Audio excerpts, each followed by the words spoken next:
I need some people who would like to come up and get a close view of what I'm about to do. So, I don't have to do anything, right? nope, you just get to watch. And the photography people tell me you need to sort of be behind me. I need some more people. This is going to be really cool. And you're not going to do anything to me, right? Nope, I just need you to. So here's the deal. This is flat and the cameras are kind of low, so you're going to bear witness to a really important moment in history. So most of the folks in this room actually know who Claude Shannon is. If you've ever used the word bit, or which stands for binary digit, he's the guy who gave it to us in his 1940 MIT master's thesis.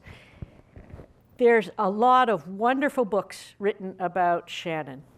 There are videos and there's a great documentary film. There are people in this room who have written articles, who study his science and can do amazing and tell amazing stories about his theories of communication, of cryptography. He is one of those giants whose shoulders the 21st century stands on. And what I want to share with you is a little moment from the earliest period of the development of AI. And so museums have stuff, and if you come to the MIT Museum, you can see the original artifact of this device that I have up here. And here's the deal. It doesn't work. It's like a lot of museum objects. They don't work. And that's not really awesome for communicating how amazing this is. So here's our guy, Claude Shannon. I don't know, those of you that study cryptography, can you tell me, like, do you have to learn how to juggle or ride a unicycle in order to be in this field? Everyone I've ever met seems to know how to do that field. But Shannon made this statement later in life when he was being honored with the Kyoto Prize, and he said, I spent lots of time on totally useless things. In fact, really, his preferred place, his favorite place, most favorite place in the world was his home in Winchester, Massachusetts, overlooking one of the Mystic Lakes. And he had an amazing workshop. Now, people say that all the time. And I thought, oh yeah, it's a nice shop. You know, he's got tools and so forth. But no less a figure than Ed Thorp, one of the giants of finance and the person who wrote the book on how to beat dealers at blackjack, said to me when they were collaborating in later years on making a wearable computer, he said, oh yeah, I went to his house. It was better than almost any MIT shop. It had, at that time, in $1960, at least $100,000 worth of equipment. This was a shop to end all shop with tools. And he liked to think through problems by making gadgets and devices. So the device that you see in the picture here that the folks up here can see looks very similar to the picture that everyone watching on the screen can see. That's Shannon, and he's holding a little stylized mouse. And there's a maze, and he called this mouse after the Greek figure who everybody else calls Theseus, but he didn't call it Theseus. He'd never actually heard it pronounced, so he called it Theseus. And now I have used the term Theseus so long and for so many years, I forget that everybody else knows it as Theseus or Theseus if you're from German-speaking countries. So Shannon was born April 30th, 1916 in Petoskey, Michigan. He went to the University of Michigan, where he earned a bachelor's degree in electrical engineering and mathematics. He was one of those kids that pulled apart radios, that made tin can telephone things, was always fiddling and gadget making. So this was part of his natural modus operandi. He came to MIT, writes his famous master's thesis. He writes a PhD. His boss was Vannevar Bush, the guy who was Roosevelt's science advisor during World War II, who gave us the National Science Foundation afterwards. And he said, oh, you know, you're so good in electrical engineering, we need to put your mind to something else. And he sent him down to Cold Spring Harbor to do a mathematical thesis on genetics.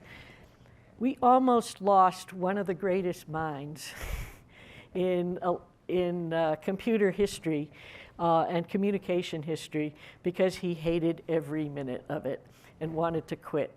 Bush fortunately kind of realized that quickly, got him finished, and sent him off to Bell Labs and then to Princeton for a year where he hung out with Albert Einstein. That was a pretty cool experience. And then he got a real job at Bell Laboratories, and he was working on telephone signal switching.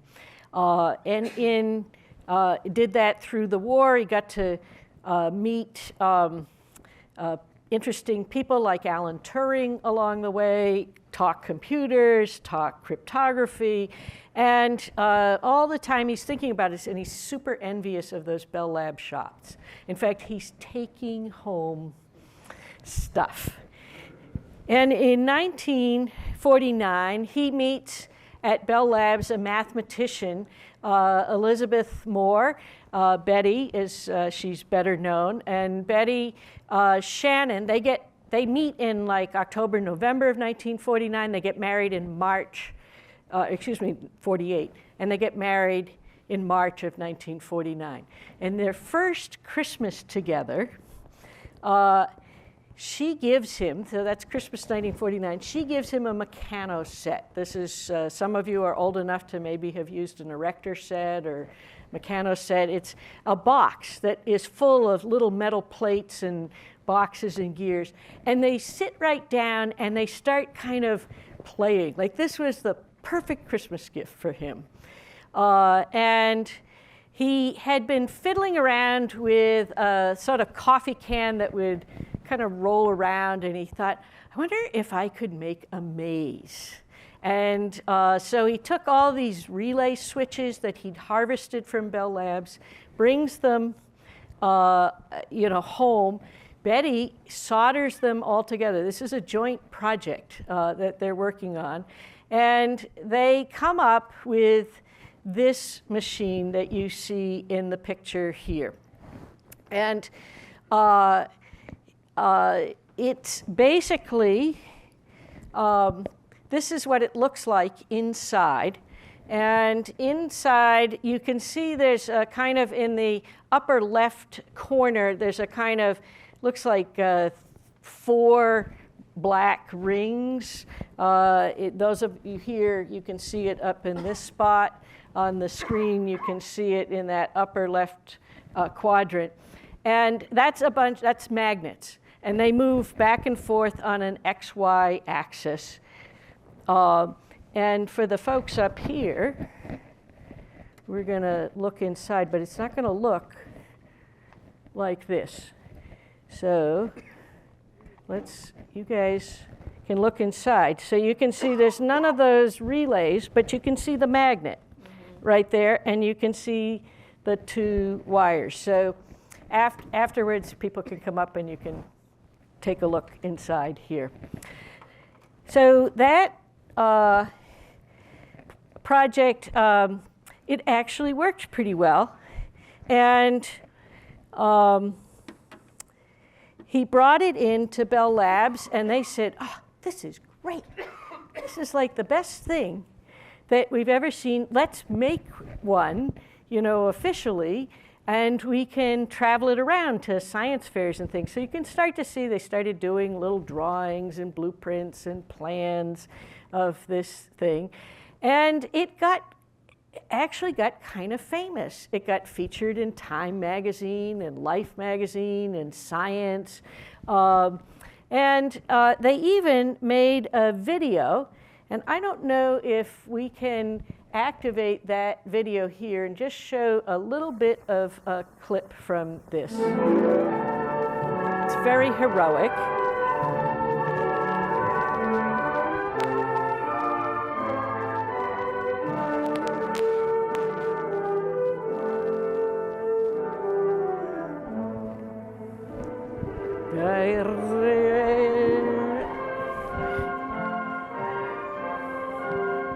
Yeah, so this part's a little slow.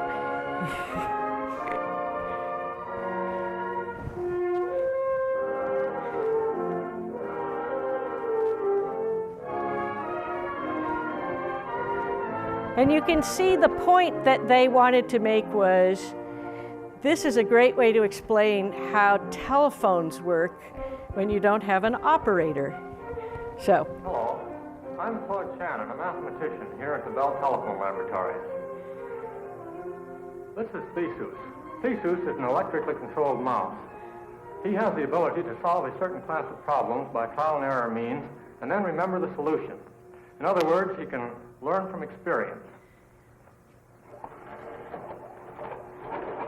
Like his classical namesake, Theseus has the problem with finding his way through a maze. His objective is the goal here in the corner. He is now exploring the maze using a rather involved strategy of trial and error. As he finds the correct path, he registers the information in his memory. I think you get Later, the I can put idea it down in here. two parts So of the we maze can he's already explored. kill our video here. For the 50 years, this film was the only evidence of this machine working, and we got a little bit of a sense of how that worked. In 2006, I got a phone call that every curator loves to get when somebody calls you up and offers you something really, really important. And this was the family of Claude Shannon. Shannon died in 2001, and this was 2006, and his wife, Betty, was thinking it was time to downsize from this really large house that they had in Winchester. And so one of their first things was to find homes for all these toys. So Claude's papers, there weren't very many of them, but they all were like life-changing papers, had gone to the Library of Congress.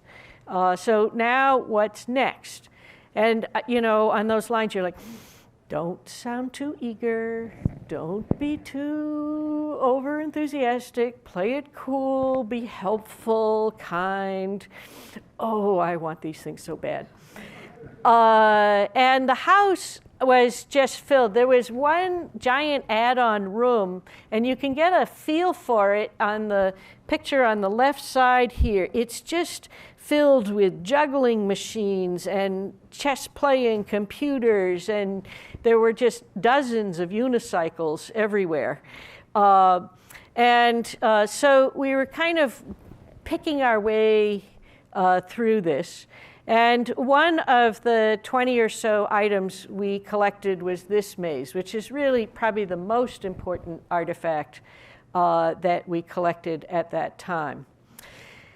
We put it on exhibit, and then we started an interesting partnership with the Heinz Nixdorf Forum in Paderborn, Germany. If you haven't been there, it's a fabulous computer museum. And we started working, we had an exhibit that we collaborated on, but we needed to get Theseus back for the big 2011 150th anniversary of MIT. So they built a replica of the exterior box that you see here, and they kind of put that on display. It was static and so forth. And then they said with us, do you think we could make it work? And so over the next 10 years, we worked together to make a working replica. So that's what we're going to see. You guys can come up close here. and see this maze in action. So I'm putting in the little mouse, Theseus, and you can see he's starting to explore the maze here. And I've made a small maze here with 3 parts. Okay, he's found the cheese, if you will. So now watch what happens when I put him back at the starting.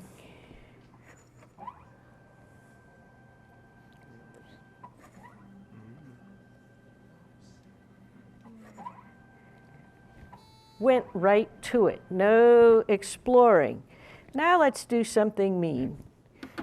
Let's move the goal, and we're going to put this back in the original starting place. Now, Theseus thinks, knows where he's going. Uh-oh. No cheese, no goal in there. So now he starts exploring again. Now you think, oh, guys, I just moved that goal over 1 frame. You think, oh, he's going to get it. What's going on? It was right there. No, no, go back, go back, go back.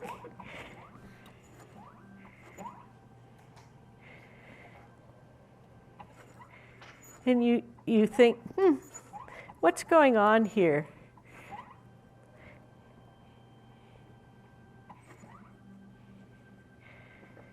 Oh, no, but you know that it's not there. Don't go there.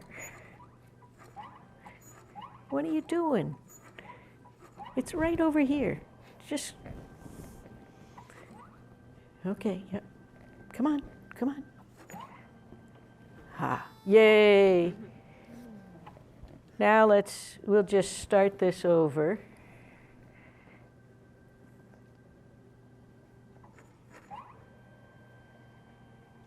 And you can see, the folks up here can see that the mouse is traveling directly to the goal. And we can repeat this over and over again, and I'll invite you up to do that. But what I loved was watching your faces in this moment, because all of you showed this kind of surprise. Now, this is not a real mouse. This is not a real maze, although Shannon's children, when they were in middle school did try to put their hamster to run through this maze. It did not work very well because the barriers and the walls aren't high enough to keep it contained. But in this moment, it behaved the way we kind of think mice ought to behave, the way we ought to behave. And for those of you who are specialists in AI, you can recognize the very early rudiments of what we call AI, what we just heard of this sense of there's some set rules, it follows those rules, it seems to be able to learn and remember some pieces. If it discovers a problem, it corrects itself, it recalibrates and re-explores. And that's why today people now think of this as perhaps one of the first examples of machine learning. Here's some pictures of building this device in Germany. You can see that, but instead of relays, we're using Arduinos. And I just want to conclude here with the notion that in the process of building this maze, we all, as curators and as historians, became much more confident in understanding and asserting Claude Shannon's place, not only in communication theory, not only in cryptography, not only in electrical circuit analysis, but in fact in helping to pioneer the field of artificial intelligence. So thank you very much. Thank you. And thank you all.